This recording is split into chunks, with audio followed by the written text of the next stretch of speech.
இந்த பின்னாடி முதுகு தண்டில் ஒரு மாற்றத்தை ஏற்படுத்திடுவார்னு ஸ்பெஷலிஸ்டெலாம் நீங்கள் டாக்டர் இருக்கிற மாதிரிலாம் போனீங்கன்னா உடல் உபாமைகளையும் தேவையற்ற செயல்களையும் செஞ்சிடும்.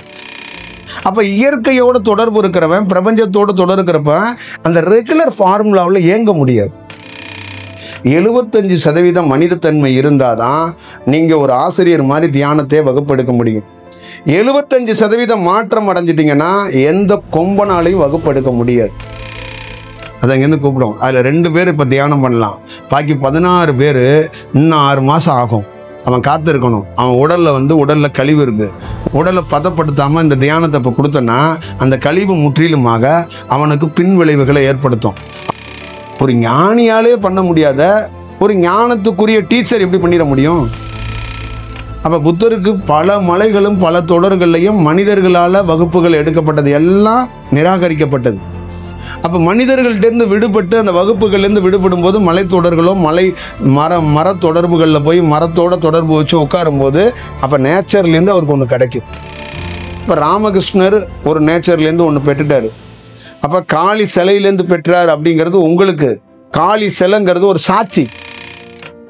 மனிதர்கள் என்ன நினைக்கிறாங்கன்னா, இவரே இப்படி படுத்து கிடக்கிறார் நோயாளியா, இவரே ஒரு கார்பரேஷன் குப்பை மாதிரி கிடக்கிறார், இவர் எப்படி நம்மளை உருவாக்காருன்னா நீ கால்குலேஷன் போடக்கூடாது. அப்போ அந்த பாறைக்கு உருவம் இல்லை, அந்த பாறை பீஸ் வாங்கலை. விவேகானந்தர் மட்டும் ஏன் அந்த பாறை உருவாக்கணும்? நீங்களே சொல்லுங்கள். அப்போ தியானங்கிறது இப்போ நாம் உருவாகி இருக்கிறதுங்கிறது உங்களுக்கு நான் ஒரு எனர்ஜியை கொடுக்க வந்திருக்கிறேன். ஆனால் நீங்கள் எல்லாரும் என்னால் வளர போகிறதில்ல, நேச்சரால் வளர போகிறீங்க. நீங்கள் ஒரு ஆசிரமத்தோடு வளர்ந்தீங்கன்னா மீண்டும் நீங்கள் போய் காவி வெட்டியை கட்டிட்டு ஒரு ஆசிரமம் தொடங்கிடுவீங்க. செத்து போனவன் கொஞ்சம் தியானத்தில் செஞ்சுட்டு சமாதி ஆயிருப்பான்ல, 2-3 சமாதி கூப்பிட்டு போய் இங்கே உட்காந்திங்கன்னா இப்படியே பிச்சுக்கிட்டு இங்கிட்டு தியானம் அங்கிட்டு வந்துடுவீங்க அப்படின்றோம்.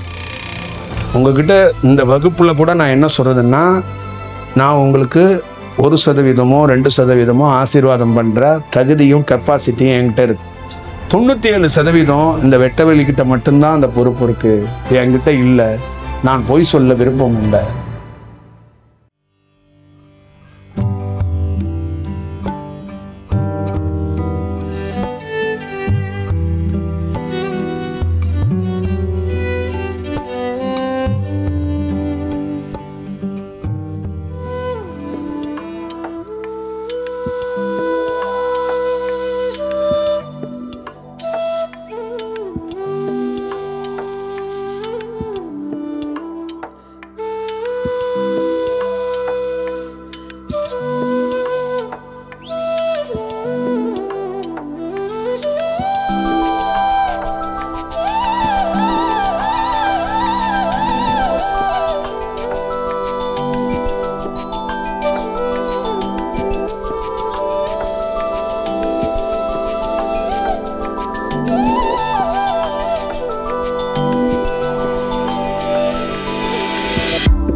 இப்போ தான் தந்தையும் தான் தாயும் அவரே ஆத்மார்த்தமாக சொத்தை பிரித்து மகள்கிட்டையும் கொடுத்தா அது இயற்கை.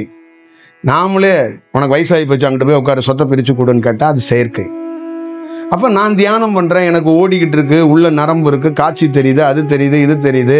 இன்னொரு இடத்துல ஸ்பெஷலிஸ்ட் ஒருத்தர் இருக்கிறாரு, இந்த கண்களை நெற்றிக்கண்ணை உடனே அவர் டபார்னு திறந்துடுவார். டபார்னு இந்த பின்னாடி முதுகு தண்டில் ஒரு மாற்றத்தை ஏற்படுத்திடுவார்னு ஸ்பெஷலிஸ்டெலாம் நீங்கள் டாக்டர் இருக்கிற மாதிரிலாம் போனீங்கன்னா உடல் உபாமைகளையும் தேவையற்ற செயல்களையும் செஞ்சிடும். ஏன்னா ஒருத்தன் ஸ்பெஷலிஸ்ட்டுன்னு நீங்கள் சொல்கிறீங்கல்ல, அவன் அதில் ஸ்பெஷலிஸ்டாக இருந்தால் அவன் ஞானியாக இருப்பான். அவன் வகுப்புன்னு போட மாட்டான், டைம் போட முடியாது. ஏன்னா இதில் ஸ்பெஷலிஸ்ட் ஆனவன் ரெகுலரிசமாக வேலை செய்ய முடியாது. நீங்கள் நல்லா ஞாபகம் வச்சுக்கணும். ஒரு மருத்துவம் பார்த்துக்கிட்டே இருக்கிறாரு, அவர் ஞானியாக இருந்தார்னா 8 மணிலேருந்து 10 மணிக்கு என்னை சந்திக்கலான்னு போர்டு வைக்க மாட்டார், வைக்க முடியாது.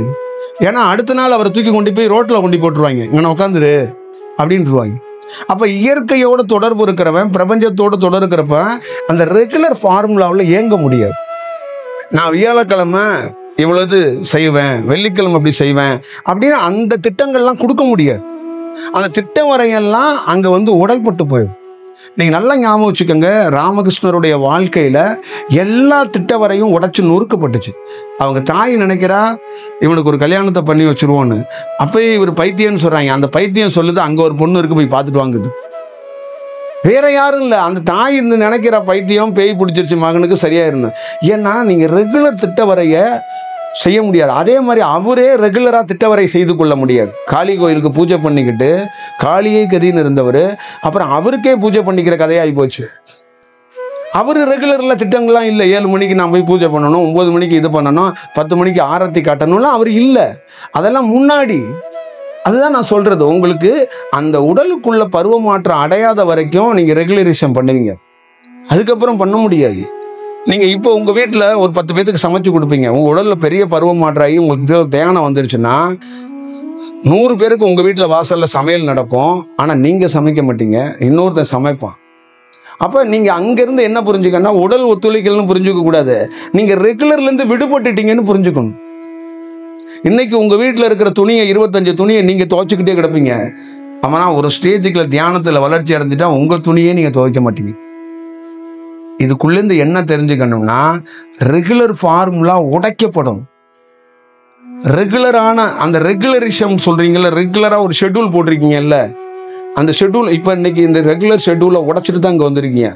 திங்கக்கிழமை நீங்கள் வர முடியாது. அப்போ அந்த ரெகுலர் ஃபார்முலாவை உடைச்சா தான் இங்கே வர முடியும். அந்த ரெகுலர் ஃபார்முலாவை இன்றைக்கி நீங்கள் கொஞ்சம் போனால் போதுன்னு உடைச்சிருக்கீங்க. ஆனால் இயற்கை என்ன பண்ணால் தானாக உடைக்கும். தானாக நீங்கள் ஒரு பணி செய்கிறீங்கல்ல, அதை முற்றிலுமாக மாற்றி வைக்கும். அதுதான் தியானத்தோட போக்கு, தியானத்தோட வளர்ச்சிங்கிறதா தான். அப்போ இதுக்குன்னு ஒரு எக்ஸ்பர்ட் இருக்கிறார்ல, அந்த எக்ஸ்பர்ட்டெல்லாம் நான் எக்ஸ்பர்ட்டுன்னே சொல்ல கூடாது. அதுதான் பிரபஞ்சத்தில் இருக்கிற பியூட்டி. நான் இதுக்குரியவன் தான் அப்படின்னு அவனாலே சொல்ல முடியாது. புரியுதுங்களா? அதுதான் அது பெரிய செயலெல்லாம் உடலே இல்லாமல் சூட்சமத்திலிருந்து செயல்து. இதுதான் இதுக்குள்ள இருக்கிறது. இப்போ ஒரு தெய்வீகமான செயலை, பெரிய செயலை ஒரு நீங்கள் வளரணும்னா 2 மணி நேரம் என்னோட இருந்தால் மட்டும் வளர முடியாது. 2 வருடமும் நீங்கள் நானும் தொடர்புல சேர்ந்து இருக்க வேண்டியது இல்லை. அது ரொம்ப முக்கியம். அதுதான் வளர்ச்சி இருக்கும். இப்போ திருப்பரங்குன்றத்தில் முருகன் என்னோடய கையை பிடிச்சிக்கிட்டா நடந்தார், என்னோடையவா இருந்தார். அப்போ முருகன் தான் இருக்கிறாரா அப்படிங்கிறது அன்னைக்கு முருகன் நினைக்கலாம், இன்னைக்கு நான் முருகன் தான் செஞ்சாரா அப்படின்னு சொல்ல முடியாது.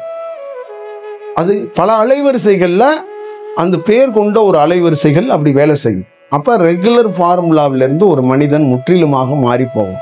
அப்போ நீங்கள் ரெகுலராக ஒரு செயலை செஞ்சிட முடியாது. அப்போ நீங்கள் ரெகுலராக செய்கிறீங்கன்னா ஒரு 25% உங்களுக்குள்ள நல்ல தன்மையோ தியானமோ ஒரு விஷயமோ கிடச்சிருக்கு. 75% மனிதத்தன்மை இருந்தால் தான் நீங்கள் ஒரு ஆசிரியர் மாதிரி தியானத்தை வகுப்பெடுக்க முடியும். 75% மாற்றம் அடைஞ்சிட்டிங்கன்னா எந்த கொம்பனாலையும் வகுப்பெடுக்க முடியாது.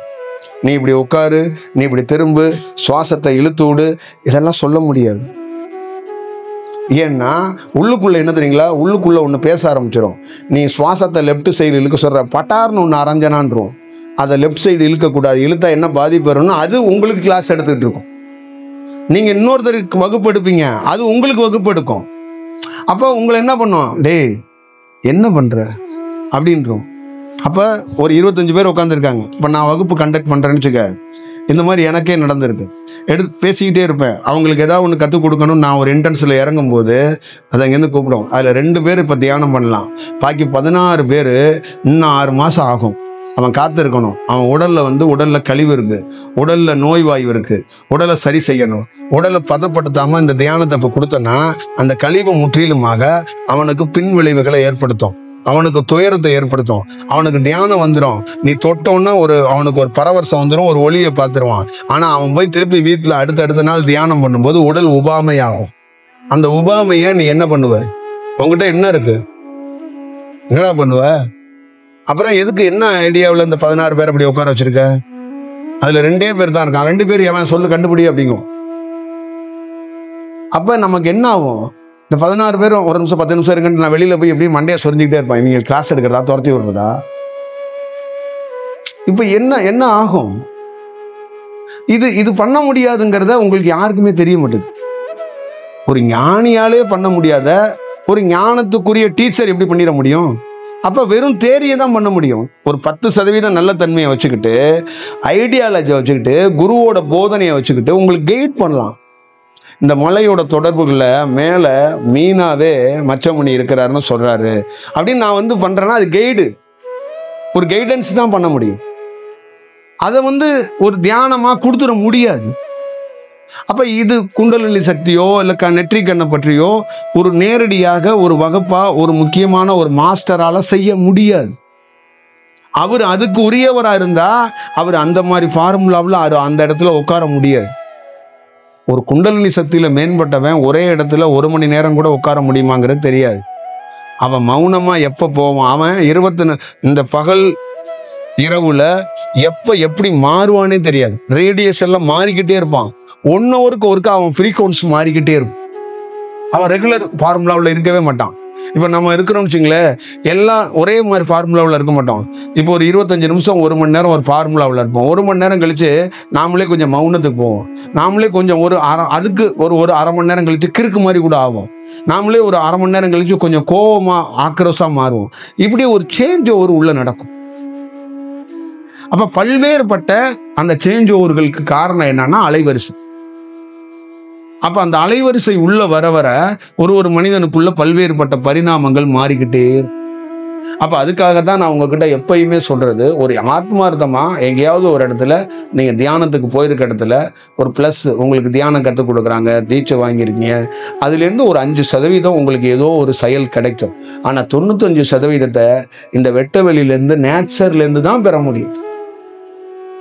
எந்த செயல்லேருந்தும் அவ்வளோ சாமானியமாக அவங்க அனுமதி இல்லாமல் பெற முடியாது. நல்லா ஞாபகம் வச்சுக்கணும். நான் இப்போ தியானத்தில் உருவாயிட்டேன் அப்படின்னு ஒரு பேச்சு இருக்குன்னு வச்சுங்க. நீங்கள் எதால் அங்கே உருவாயிட்டீங்க அப்படின்னா இந்த ஆசிரமத்தால் நான் உருவாயிட்டேன்னு சொல்ல முடியாது. ஏன்னா ஒருத்தன் உருவாகணும்னா வெட்ட வெளி தீர்மானிக்கும். இந்த பிரபஞ்சத்திலிருந்து அந்த செயல் இவர் இந்த காலகட்டத்தில் இந்த அனுபவத்தை பெறுவார், இந்த செயல்படுவார், இந்த வடிவம் கிடைக்கும் இவருக்கு அப்படின்னு இருக்கும். இவருக்கு சில மனிதர்கள் வந்து உபதேசங்களோ ஆசீர்வாதமோ பண்ணாலும் பாக்கி எல்லாமே இவர் ஒவ்வொரு இடத்துக்காக அவரா ஒரு உணர்த்தி போவார். இந்த மலைக்கு போவார், அந்த இடத்துக்கு போவார், ஒரு மரத்தை கண்டுபிடிப்பார், போய் உட்காருவார். அப்போ அதுதான் நீங்கள் இதை தான் புத்தாவதுலேயும் எடுத்துக்கணும். அப்போ புத்தருக்கு பல மலைகளும் பல தொடர்களையும் மனிதர்களால் வகுப்புகள் எடுக்கப்பட்டது எல்லாம் நிராகரிக்கப்பட்டது. அப்போ மனிதர்கள்டேருந்து விடுபட்டு அந்த வகுப்புகள்லேருந்து விடுபடும் போது மலைத்தொடர்களோ மர தொடர்புகளில் போய் மரத்தோட தொடர்பு வச்சு உட்காரும் போது அப்போ நேச்சர்லேருந்து அவருக்கு ஒன்று கிடைக்குது. அப்போ அவருடைய செயல் பாருங்க, கர்த்தருடைய செயல் பாருங்க, இங்கே வளரப்பட்ட எத்தனையோ ஞானிகளுடைய செயல்பாடுகளை பாருங்க. இப்போ ராமகிருஷ்ணர் ஒரு நேச்சர்லேருந்து ஒன்று பெற்றுட்டாரு. அப்போ காளி சிலையிலேருந்து பெற்றார் அப்படிங்கிறது உங்களுக்கு அது பிரபஞ்சத்திலிருந்து ஒரு செயல் வடிவம். காளி சிலைங்கிறது ஒரு சாட்சி, அதை ஒரு சாட்சியாக நீங்கள் எடுத்துக்கணும். அதுக்குள்ளே இருந்து தான் ஒரு பிரம்மாண்ட சக்தி வருதான்னு கிடையாது. அதை சாட்சியாக வச்சு அந்த இடத்துக்குள்ளேருந்து மேலிருந்து ஒரு ரேடியேஷன் வந்து உங்களுக்குள்ளே ஒன்று செய்யும். அப்போ அதே ராமகிருஷ்ணர் ஒரு அனுபவத்தை பெற்றோன்னே அதுக்கப்புறம் தன்னுடைய மாணவனுக்கு அந்த அனுபவத்தை தாங்கிட்டேருந்து இருக்கிற அலைவரிசையை என்ன பண்ணுறாரு, அவனுக்கு செலுத்துறாரு. அவனுக்கு எப்படி செலுத்துறாரு? கருணை அடிப்படையில் செலுத்தலையே. அப்போ அவருக்கு உள் உணர்வு என்ன சொன்னால், நிறையன்னு ஒருத்தன் வருவான், உன்னை பார்க்க வருவான், அவன் சிக்காகோ போகணும், இந்த மாதிரி நிறைய பணி செய்யணும், அவன் ரெகுலராக கொல்கத்தாவில் இருக்கிற பெரிய வக்கீல் குடும்பத்தை சார்ந்தவன், வக்கீல் வேலையெல்லாம் பார்க்க மாட்டான், கல்யாணம் பண்ணிக்க மாட்டான், அவனை தேடி பல பொண்ணு வரும், பல செயல் வரும். ஆனால் எல்லாம் தாண்டி உன் பேர் சொல்கிறதுக்கும் அவன் பல பேரை உருவாக்குறதுக்கும் வந்திருக்கிறான். இப்போ நீ என்ன பண்ணுறன்னா, அவனுக்குள்ள தெய்வீகத்தன்மை இருக்குது, ஒரு தியானம் இருக்குது, அந்த தியானம் அவனுக்கு பத்தாது. அப்போ அவன் வளரணும். இதை வச்சுக்கிட்டு பண்ண முடியாது. இதை வச்சுட்டு விட்டனா அவன் சாமியார் வேலை பார்ப்பான், அவன் கடவுளை ஆராய்ச்சி பண்ணுறேன்பான், கடவுள் எங்கே இருக்கிறாருன்னு கேள்வி கேட்பான், அப்புறம் கடவுளே சந்தேகப்படுவான், அப்புறம் அவனுக்குள்ள ஒரு தியானம் வந்திருக்கு பாரு, இதுதான் மிக சரியான தியானம் கூட நினைப்பான். இதெல்லாம் பத்தாது. நீ என்ன பண்ணுறான்னா உன்னுடைய அலைவரிசையை அவனுக்கு செலுத்துறத விட மட்டும் விடாமல் நீ கொஞ்சம் பக்கத்தில் வச்சு அவனை கைட் பண்ணு. சில நாள் நீ அவனை வந்து ஒழுங்குபடுத்து, அவனை வந்து கொஞ்சம் படுத்து. அவன் அதுக்கப்புறம் வளர வளர அவனுக்கு தெரிஞ்சுக்குவான் ராமகிருஷ்ணர்னா யாரு, நமக்குள்ளே என்ன கிடச்சிச்சுங்கிறத அவன் உணர்வான். அப்படின்னா இப்போ இவர் கொடுத்தாரு, அப்புறம் அவனை ஒழுங்குபடுத்தினார். நீங்கள் நினைக்கிற மாதிரி விவேகானந்தர் கட்டுப்பட மாட்டார், வீட்லேயும் கட்டுப்பட மாட்டார், நண்பர்கள்ட்டையும் கட்டுப்பட மாட்டார், ராமகிருஷ்ணர்ட்டையும் கட்டுப்பட மாட்டார். நாம் ஒன்று சொன்னோம்னா அவர் ஒன்று செய்வார். அங்கே புரியுதுங்களா? அந்த மாதிரி வேலைகளை ராமகிருஷ்ணர் ஆசிரமத்திலே அவர் நிறைய செஞ்சிருக்கிறாரு. அப்ப அவர் என்னன்னா டெஸ்ட் பண்ணிலாம் பார்ப்பாரு, எனக்குள்ள தியானம் இருக்கா, எனக்குள்ள சக்தி இருக்கா அப்படின்ட்டுருவாரு. திடீர்னு ஏதாவது ஒரு வேலைகளை பார்த்துருவாரு, ரொம்ப டீப்பா உள்ள போயிடுவாரு. இவர் தான் எப்ப பார்த்தாலும் அம்மா அம்மா அம்மா அம்மான் இருப்பார் ராமகிருஷ்ணர். இவர் உல்டாவா வேற ஒரு வடிவத்துக்குள்ள போயிடுவாரு. புரியுங்களா? திடீர்னு போய் நின்றுட்டு ராமகிருஷ்ணர் அப்படி பார்ப்பாரு, அவர் நோயாளியா படுத்து கிடக்கு, இவர்கிட்ட சக்தி இருக்குமா, என்ன அப்படி படுத்து கிடக்கிறாரு, இவரே காப்பாற்ற முடியல, இவர் எந்த சக்தியை வச்சிருக்கிறாரு. திடீர்னு அவர் எந்திரிச்சு உட்காடுறாராம். டேய் படுபாவி, ஏன்டா அப்படி என்ன சந்தேகப்படுற, அப்படியே கேட்டாராம், ஏன்டா அப்படி என்ன சந்தேகப்படுற. இவர் ஷாக்காயிட்டாரா, என்னடா அது. அப்ப என்ன இவர் நோயா கிடந்தாரு, திடீர்னு உட்காந்து நம்ம பேசுறத அப்படியே ரீட் பண்றாரு. அது என்னன்னா, நான் இப்படி படுக்கணும்னு சூழல்றா அப்படிங்கிறது தான் அது. அப்ப அதெல்லாம் விவாதிக்க முடியாது. மனிதர்கள் என்ன நினைக்கிறாங்கன்னா, இவரே இப்படி படுத்து கிடக்கிறாரு நோயாளியா, இவரே ஒரு கார்பரேஷன் குப்பை மாதிரி கிடக்கிறாரு, இவர் எப்படி நம்மளை உருவாக்காருன்னா நீ கால்குலேஷன் போடக்கூடாது. ஒரு குப்பையா இருப்பான் ஞானி, அதுக்கு 1000 கதைகள் அவனுக்கு தெரியும், அந்த டீட்டெயில் அவனுக்கு மட்டும் தான் தெரியும். அதுவும் உனக்கு தேவையில்லை. உனக்கு என்ன தேவையோ அதுதான். இப்போ அங்கே உருவாயிட்டார், நல்லா ஞாபகம் வச்சுக்கோங்க, உங்களுக்காக சொல்கிறேன். இப்போ ராமகிருஷ்ணர் கொஞ்சம் ஒழுங்குபடுத்தி ரெடி பண்ணி விட்டார். அதுக்கப்புறம் அவரு பிரயாணம் பண்றாரு, பல நகரங்களுக்கு பிரயாணம் பண்றாரு. அப்ப தமிழ்நாட்டுக்கு வந்து கன்னியாகுமரியில் போய் அந்த பாறைக்கு போறாரு. அந்த பாறையில யாரும் கிடையாது, நல்லா ஞாபகம் வச்சுக்கோங்க, யாரும் கிடையாது. ஆனா அங்கதான் ராமகிருஷ்ணர் கூட சிக்காகோவுக்கு நீ போய் வெளிநாட்டுகளில் போய் வேலை செய்யணும்னு அவருக்கு ரொம்ப அழுத்தமெல்லாம் சொல்லலை. நீ பேர் சொல்லுவ, உனக்கால நிறைய வேலை இருக்குடான்னு தான் சொல்லியிருக்கிறாரு. ஆனால் நீ என்ன எங்கே போகிற, எந்த நாட்டுக்கு போகிற, என்ன வேலை செய்யணும், என்னென்ன பணி, தேவையற்றதா இந்த ஊரில் பிச்சை எடுத்துட்டு இருக்க குழந்தையெல்லாம் படிக்க வைக்க போகிறேன், அவங்களுக்கு சோறு போட போகிறேன், இந்த மாதிரி வேலையெல்லாம் நீ பார்க்கக்கூடாது. எல்லாம் நிறுத்து, அதெல்லாம் நான் பார்த்துக்கிறேன், நீ என்ன வேலை செய்யணுங்கிற அந்த செயலும் அந்த வளர்ச்சியும் அந்த பாறையில் கிடைச்சு.